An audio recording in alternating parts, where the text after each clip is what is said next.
Hi there, Randy Green here, part 2 of Keeping Up the Clarity. It was about the greater good and the distinction between for the highest good of the many and the greater good. And those of you who go back to my older material, you will see I mentioned that as well.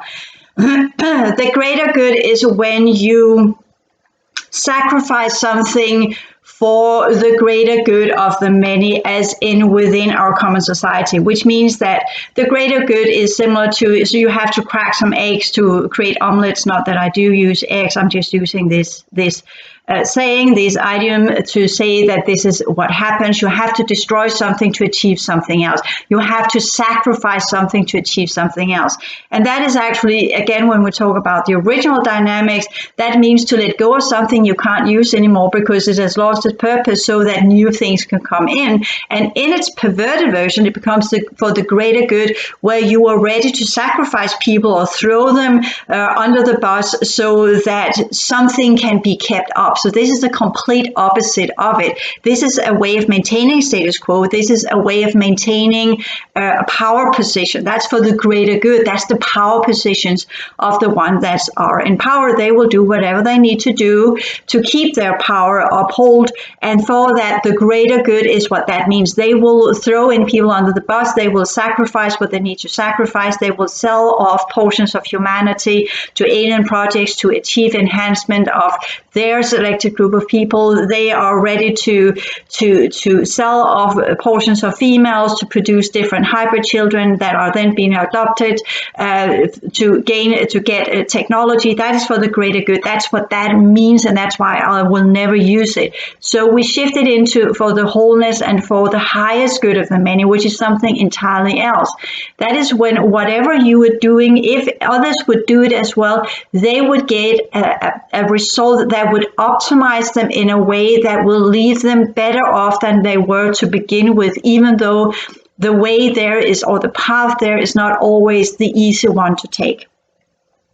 So for the highest good of the many is that whenever you do something, it goes with saying, if everybody was doing what you are doing, how would the world then look? If you're doing for the greater good, if everybody was throwing each other under the bus, there would be nobody that would survive it, to put it into an extreme interpretation method.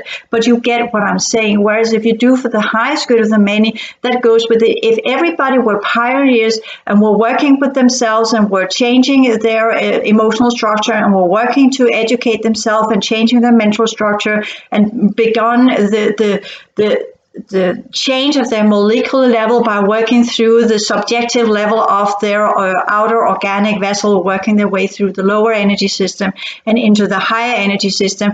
And by the combination of these two, build a new personality structure, which in the esoteric teachings are called the self, and in the Greek teachings are called the soul.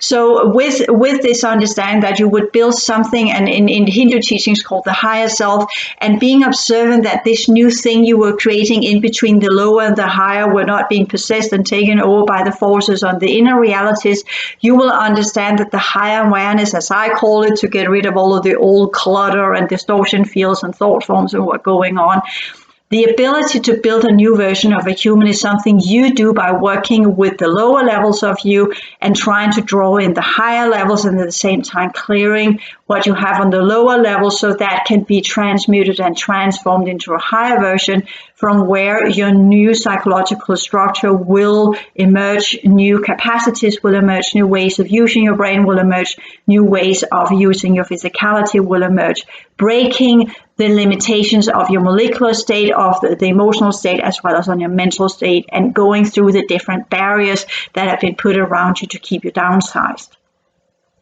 So that is if everybody was doing that, you could quickly see that orientation is, of course, what we could call group-minded. That is where you are not doing this for yourself per se. You are doing it for yourself, but you will understand as you really begin the work and you really rattle up the status quo and you poke the bear and you get these forces coming your way. You will understand that this, to continue that one, it cannot be founded on selfish principles. principles. That is just too impossible. Some will continue that one. They will be possessed by different forces, and they will become what we call dark magicians. So they will be lost, and they have always been there. We know of them throughout history. We know throughout history the ones that seek powers, the ones that seek forces, the ones that seek whatever. They will accomplish this, and they will be completely possessed by the things that they are seeking to recreate a structure, again using the lower and the higher, but the higher they are using will come from realities that are more ancient and that are in many ways the foundation of the same forces that are trying to keep status quo within our reality, or the counter forces, or what led to the ones that became the chaos forces. The chaos powers, if you want it, what are they actually, if you go back and figure out what were they to begin with? They were these people that saw power inside this reality and connected to ancient forces they shouldn't have meddled with.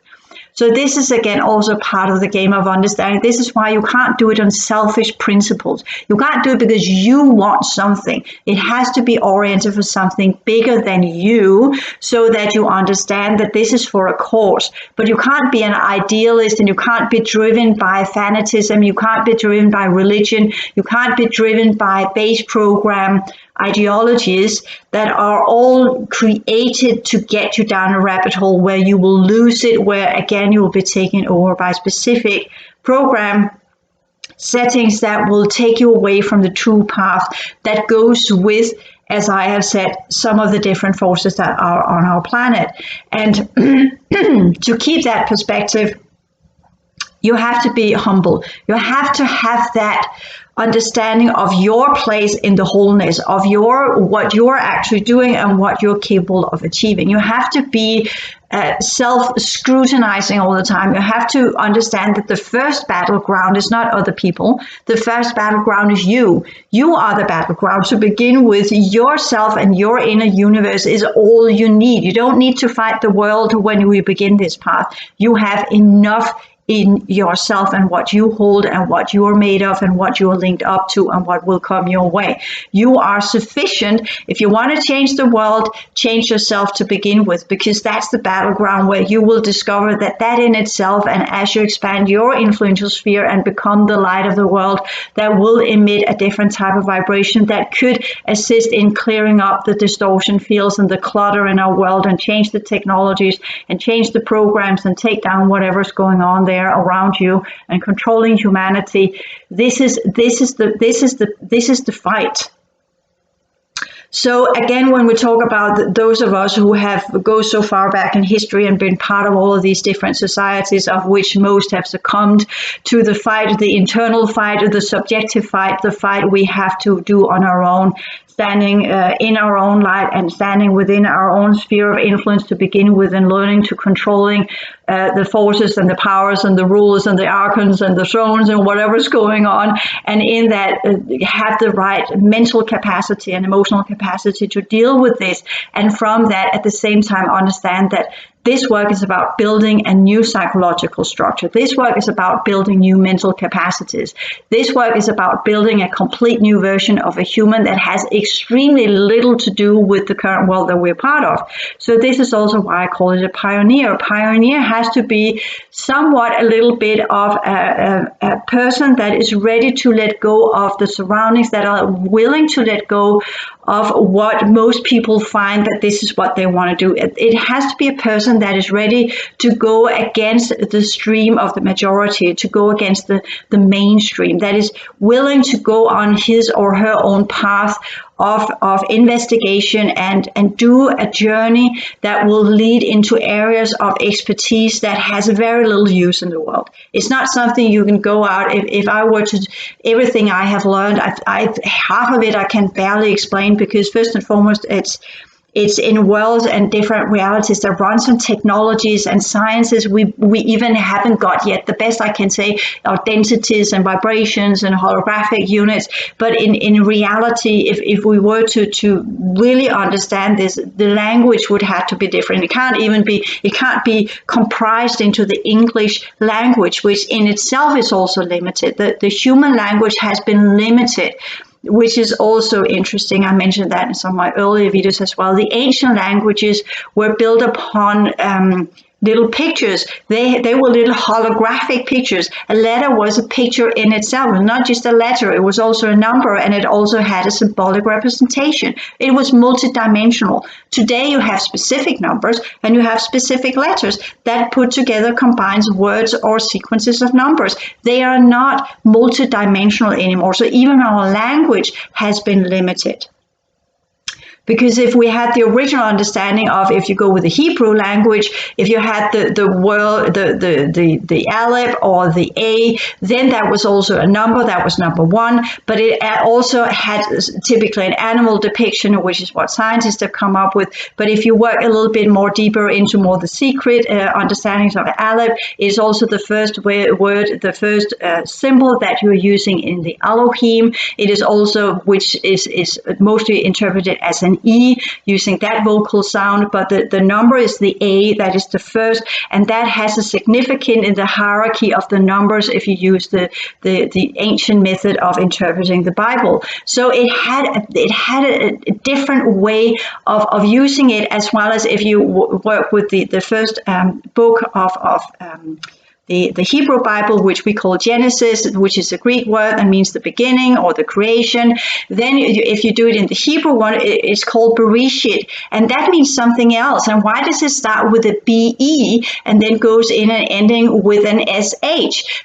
Which is the same word you're using in same letter you're using in shalom. So there again, under, which means peace. So there are significance to each and one of the letters in the Hebrew language, which we also find in the Sumerian language, not the one they used for official business, which we're seeing on the clay tablets, but the secret languages, the secrecy of the original languages, which is what the Bible or the Hebrew Bible were originally written in. That's ancient Hebrew.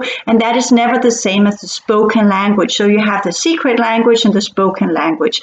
And that goes with the understanding of the creational language, as well as if we go out in the other dimensions, the telepathic language. And the telepathic language is visuals. It's not words, it's visuals. When you communicate with telepathic races, you don't get words in your head. You can, but most of the time, the really advanced ones, these are pictures. These are similar as you interpret your surroundings, but at the same time, if you were to have the true sight back of your surroundings, if you look into your living room, that is what you would get in a telepathic message. But at the same time, you would be able to go through all the layers of the holographic setting you're in, so you can literally see the code layers, and by that, who's created the program, who's behind the program, which alien race has created this, what are the cubes running this one, what are the technologies ruling this one, what is the purpose, what is the function, and why are you here, and what's the purpose of you being there, and what are you to investigate, and what are you to understand from the setting you're in.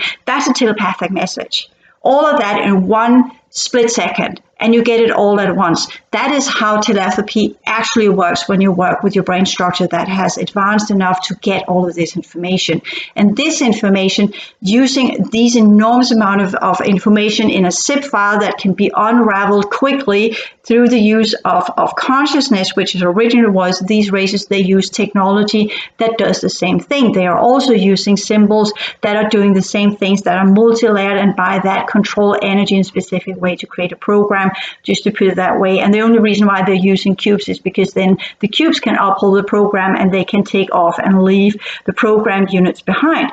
So, which goes with what we understand as artificial intelligence. So when we are talking about the future that we're going into in the transhumanism and what we are to avoid and what's coming our way from the fifth dimension, which we're entering into through the mental sphere and the higher scientific levels, which will open up for specific frequencies that will begin to invite more and more of these races in and push out the fourth dimensionals and the astral field and whatever's going on there. The game for us that are doing this one is to figure out, okay, what are we to do here? That's what I wanted to do with this video, but as always, you need to get the scene, you need to get the understanding, you need to get the right understanding of what I'm talking about. So this is why it always goes with these hour-long lectures before I get to the point of where I want to say. I could have begun with saying, okay, people, we are in a war of consciousness, we are freedom fighters, and we have to do this alone, and why do we have to do this alone, and why can't we team up, and why can't we use the normal base program dynamics? So here you now understand this is not about us teaming up on the street. We could try, of course, teaming up on the street and rioting or demonstrating as the normal people within the base program do, and see if that makes any changes. We could. I'm not suggesting it, and I'm not asking you to do it.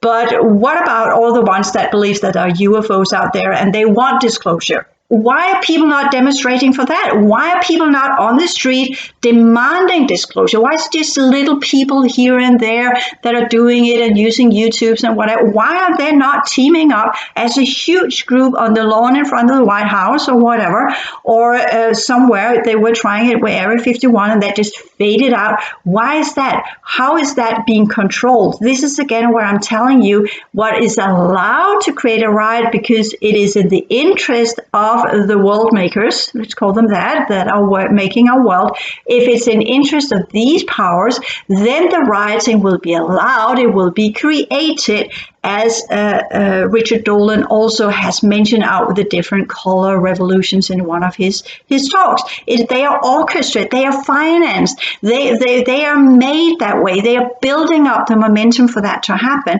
Whereas the demonstrations and rioting that actually could make a difference, that really matters, they are strangulated even before they get beyond the crib, so to speak. They are in the infancy. They are already pushed down by literally the people that are creating this will during nighttime be pulled in and altered, and then lose the momentum of it, lose the idea of why that's important. And the group that are creating this will meet difficulties. They will not be able to get the money up and running. They will not be able to get to people. The people will always have good explanations of why they can't get there and why it shouldn't go there and why they shouldn't do this, even though it's just straightforward. If you want disclosure, go out, claim it. But it has been made this whole kind of, there are no UFOs and blah, blah, blah, and all these kind of things.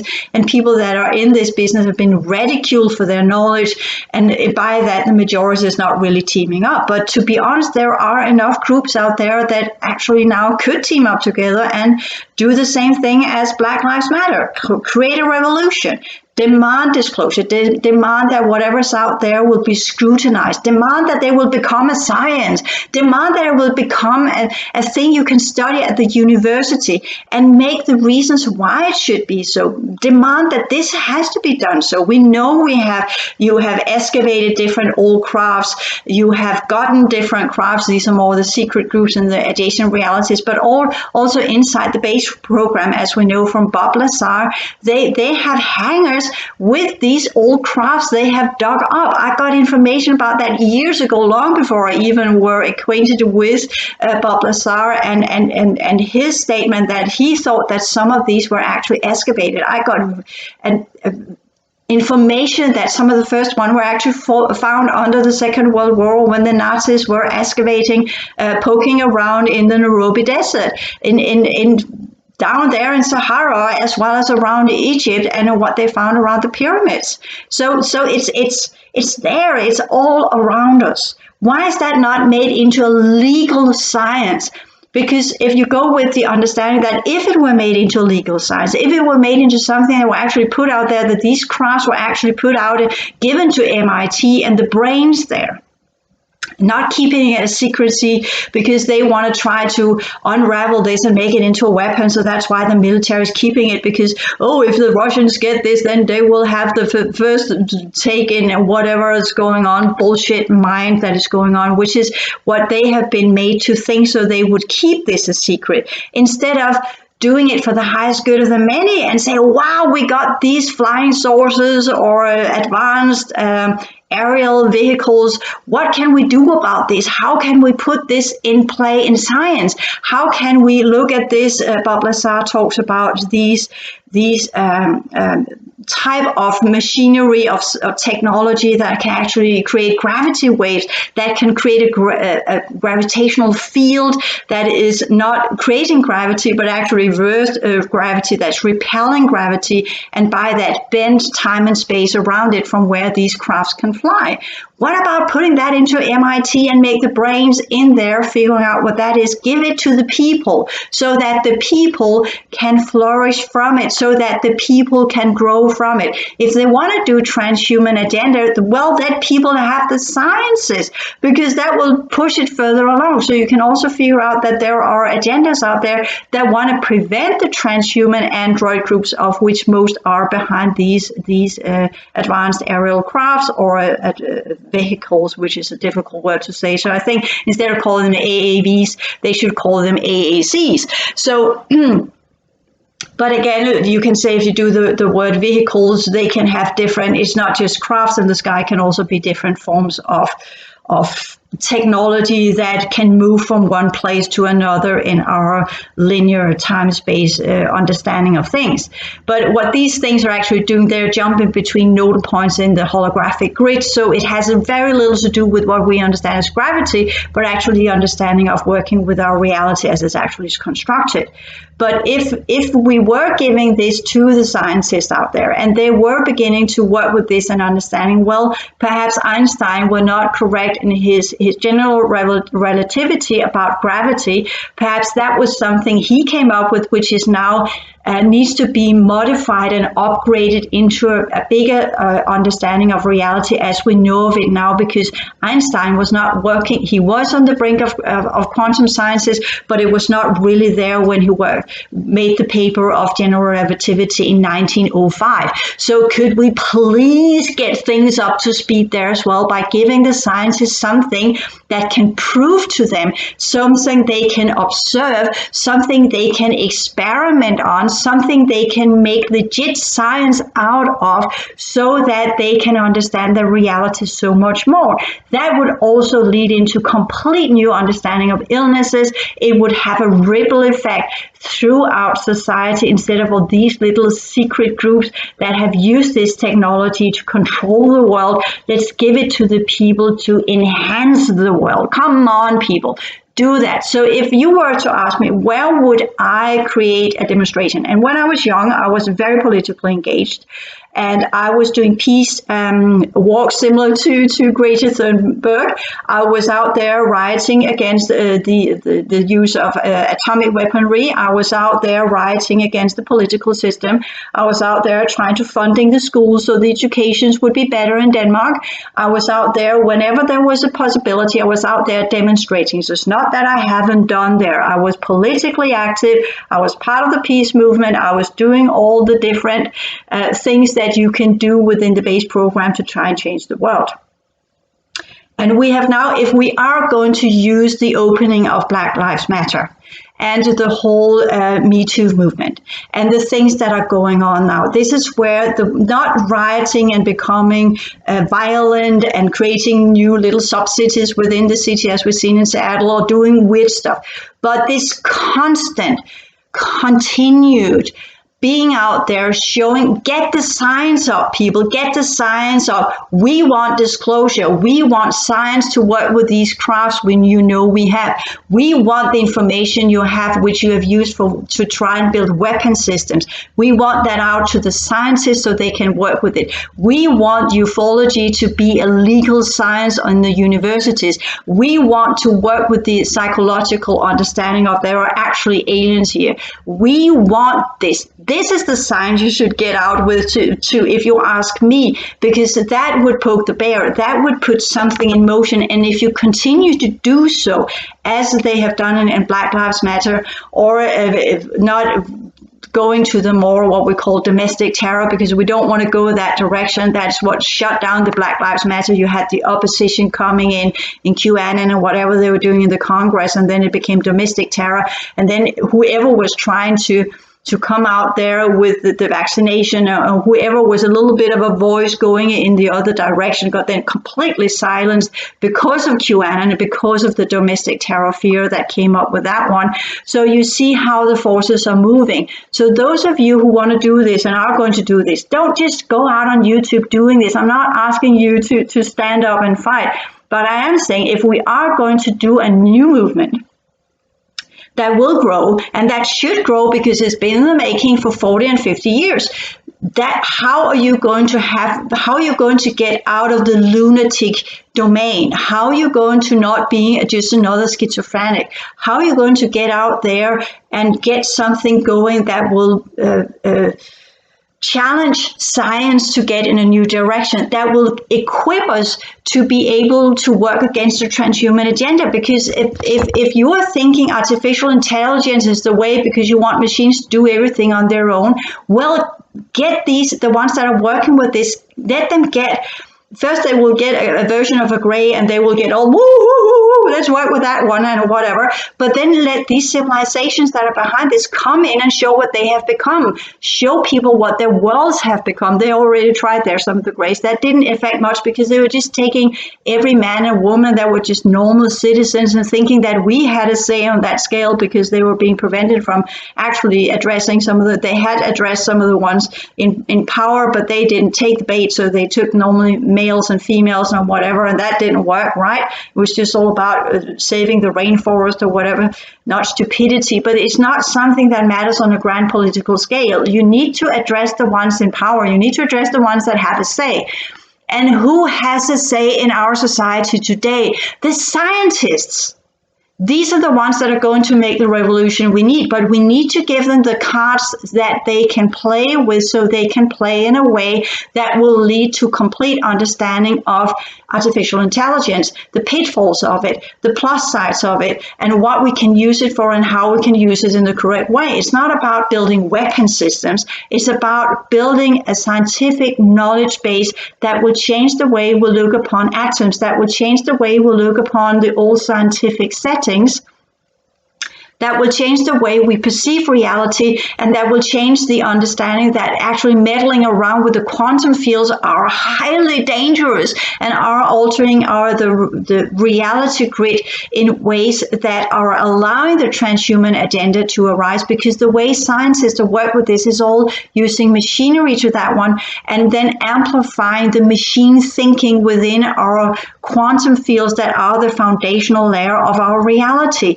Let us get humans back in and teach humans how to work with consciousness, not to become wizards and get lost as they did in Atlantis, but getting back into the correct understanding of how to use consciousness to build technologies that are for the highest good of the many. Let's get the right standards back into why we do this. What is the goal of this? It's not about moral, it's not about ethics, it's not about God. It's about the understanding of how humans affect reality, how humans are energetic beings that has an enormous power and influential sphere in their surroundings, and what we are, our world is as well. What we create is affecting our world. What we become is affecting other people. We need to understand, not just through sciences and how these alien crafts work, as in building machines and weaponry and whatever, because what we need to understand is that these beings,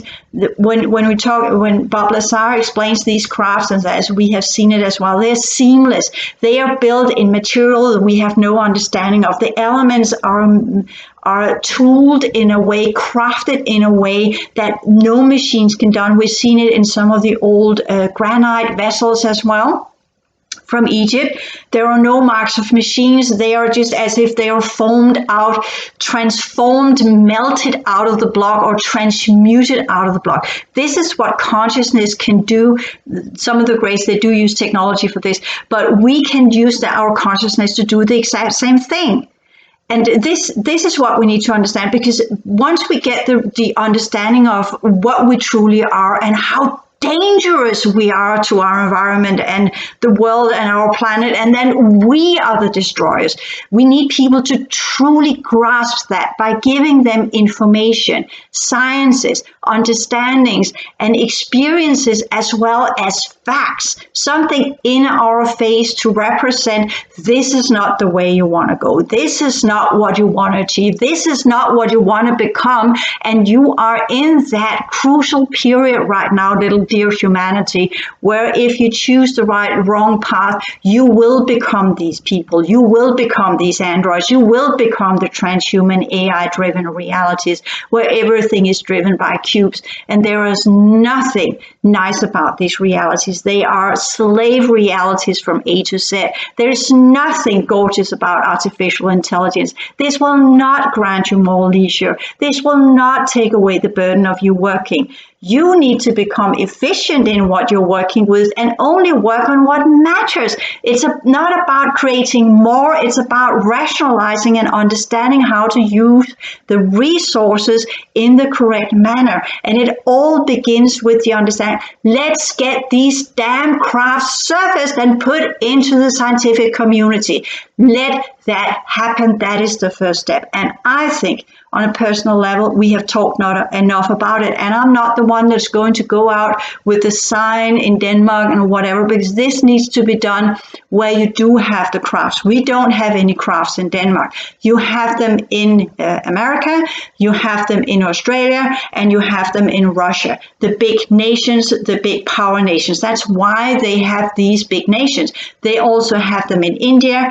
They do have some in Africa as well. So when we're talking about nations that are also military strong, as part of a huge, what we call, I forgot the word of that one, but they are a military force that were part of the ones in the First and Second World Wars that came out as the winners, that came out on the top of the hierarchy of the powers that are controlling our world in different communities and whatever it is. These are the nations that have the crafts, and these are the ones that should give them over to the scientific community, because this is not about us being a military force, because they should have learned by now, which Bob Lazar also says and gives off, that humans cannot develop this technology because we don't have the mental capacity to do so, and it's not built upon our sciences. So no matter how much we're trying to interpret an alien craft within our limited scientific capacities, we will never understand it. So we need more brains, and we need different perceptions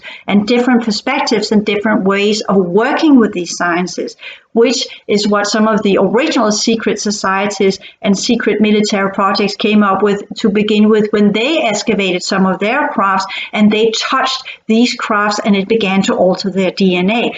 Because the androids and the semi-organic races, especially the semi-organic races, they are completely infused into their craft. They are not driving it through sticks and computers and screens. They are driving it through the use of their touch and their minds and their telepathic control over matter, telepathic control over energy, by running the code systems that will then come in alignment with the reality around them.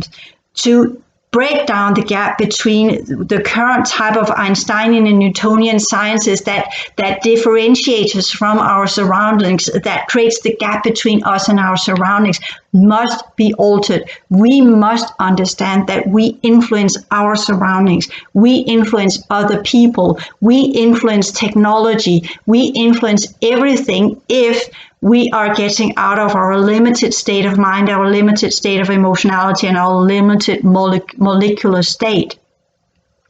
But to be able to do so, the powers that are in control must let go of their power. They must understand that now, if they keep up this control of our system, even though they think they can control it through the technology they already have and their human promoters and prospects inside this reality, they don't understand, and this is going back to the beginning, they don't understand the forces they're up against. They don't understand how powerful the machine worlds actually are. They don't understand that whatever they have made of enhanced humans can easily be taken over because it's built upon a specific type of alien technology that's already outdated, and that the machine worlds can change this code system by a blink of an eye if they want to. That whatever defense mechanisms they have come, systems they have come up with, whatever fancy crafts they have built that can now be driven by humans infused with Orion, Pleiadian genetics and whatever, can easily be altered the moment these races come in. It's just a matter of the original Taurus division technology, and they will reverse all of the genetics. They will reverse all of the control panels. They will reverse whatever humans have created so far. They are literally sitting ducks, and it's just a matter of these races deciding to come in and take over. our luck is that they have now seen as a little bit of a humorous kind of thing to see how far we have gotten, and we are still too highly contaminated and too highly infected for them to really be interested in anything we have got going.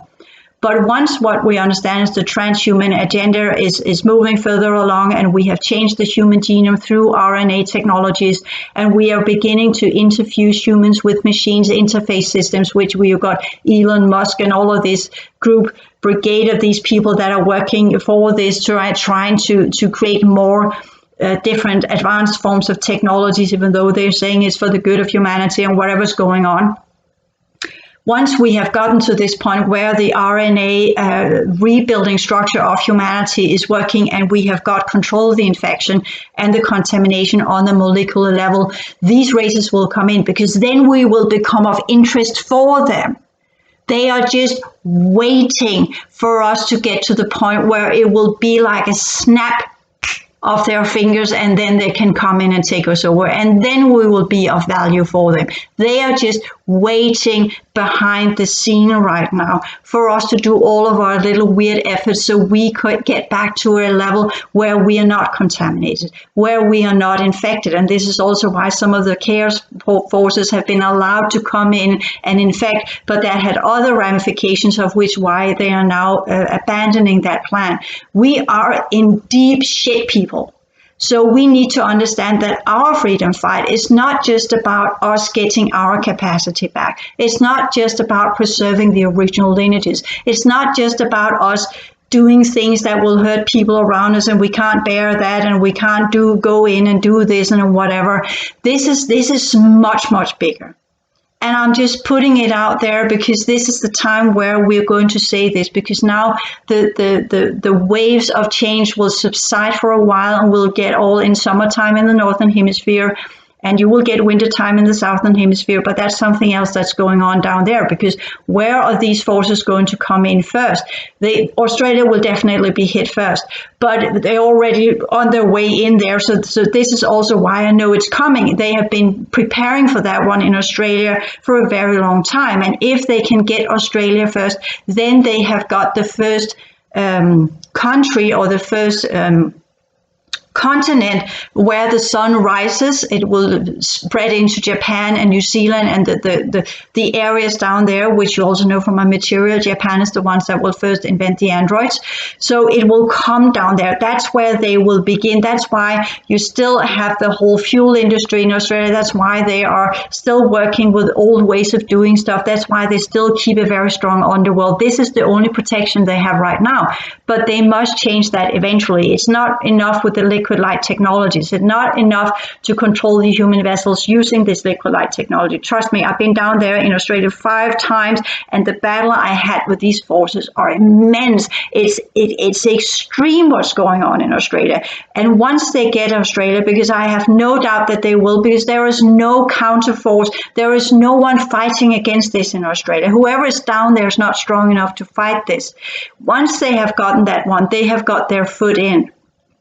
And their next target is America. And from that, once they have got these 2 huge continents, supercontinents, it will be easy for them to work their way up through Russia. And once that is done, they will focus on the Eurasian continent. And that's how they will do that one. They will also go through India. They will come from below and up, as these forces always will do it. So what I'm here proposing is we are not getting into Armageddon. This is not the Third World War we are talking about here. This is, again, as always, energies and consciousness and levels of existences that comes from realms we are unknown and unbeknownst of, which we have no knowledge of because we have been sealed off. And the ones that kept us in this sealed off state, and whatever programs they had got going, have left the premises. The old world order is gone, and new ones are coming in, and they're modifying us into what they think is what they need and what they can use. But with them comes their pariahs. With them comes their polarity. With them comes their enemies. And this is what we are up against, humanity. This is what we are up against when we're doing this work. It's not just about the dark forces and the dark parallel worlds and whatever's going on there. That's part of it as well. But but the main threat is what will come from the advanced levels of the machine worlds. And this is what we need to be on top with. This is why humanity were given these crafts, where we were supposed to investigate them and get the understanding, the sciences in different levels of scientific communities. And therefore, I can only urge the ones that are part of the military and that knows of this. If any of you are listening to what I'm saying here, not just writing me off as a complete lunatic, you must release these crafts into the scientific community. If you want to stand a chance in what's coming our way and will come our way in the next 50 years, you must do this. This must be part of the transition as well, so that we have portions of humans that are allowed to do the transition and go into the solar grids of our planet, and by that begin to bring the true light back into our reality and transform our solar system to what it originally was, as a solar humanity, so that the planetary grids that were part of the enclosure and part of the downsizing of humanity will be cleared out of whatever it is. And if you do want to do parts that are transhuman, if you do want to do parts that are artificially run so you can continue some of your programs that will lead into your future that will be in the density 1, so be it. But you must allow your community to evolve into a new level of understanding if you want to have a future at all. And you must allow the parallel version, which should be the solar system humanity and not the solar system nations. They are a crossbreed between density 1 and density 2, and they will do whatever they can do to try and be in between these two chairs. But you must allow the ones that are able to work with the original solar grids and the original solar system, which goes with the energy system that goes with density 2, and allow us to do the transition as well. Not just one to see if it works, but more people, because there need to be a critical mass that can counteract what you are building, so that we create a beneficial polarity where you have the original consciousness structure and the original societies of the benevolent worlds and the benevolent races out there present in our solar system. And yes, you will lose power, and yes, you will go under the councils again, and yes, you will get restrictions. But you will, on the other hand, get the survival you strive for. Instead of playing with the dark forces and the evil shit, go to the other side. Play with the ones that can actually help you. Please.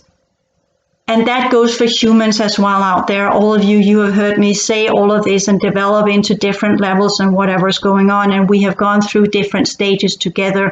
And where I was when I began in 2011, and what I said in 2013, and what I said in 2015, and what I've been dealing with the last 4 years, ever since I was plunged into the alien agenda in 2016, and what's been going on there has been ups and downs and different versions of reality and different struggles and different fights. And that's the process. That's the work that we are doing. This is just exemplifying it. But if you ask me the geopolitical goal and the heliopolitical goal, this is what I've put into this one. This is why it's not just for you and your little navel-picking, selfish ideologies of why you should do this. It actually has a very, very huge purpose that will not only divide humanity into different sectors that can become for good or for ill, but also allow for different systems to exist within our solar system, which could mend the division that happened a very long time ago, and in that one actually give as many as possible a fair chance to whatever is coming our way. If these counterforces, the chaos powers will never understand this, because they're lost souls, so they don't give shit. They just want energy so they can survive. So we are talking about the counter forces as well as the different groups that are here within what we could call the enhanced human communities, and what they are trying to achieve here. They need to come to their wits, and their understandings of what they're actually working for should be seen in a different context, that they are not in control of this, that they will not succeed, because whatever they have built so far will be so easily taken over, that these races of the machine worlds in the 8th dimension have already put in the genetic structures. They need to come in and take over and swoop away whatever project that they have created and thought that they have created and we're in control of. They are sitting ducks. And as long as they control our reality in the fifth dimension, as long as the counter forces are keeping their old world ideologies of creating new elite and new powers and new nobilities and new monetary systems and new power structures and businesses and sciences and political systems and whatever, health industry, so they can get their personal powers, we will all lose. And the only ones that can make a change are the slaves, the ones at the bottom of the hierarchy, and that's us. We are the ones that must rise up and do what we can do individually and eventually as a group. And there will be enormous amount of sacrifices in doing this, because technically, people, that's the war we're going to fight. And that is the war of the future. And it's not just about climate changes. It's not just about you losing what you find dear and what you feel is important for you. This has much, much large ramifications within our time. This is not the future. It has begun. Thank you.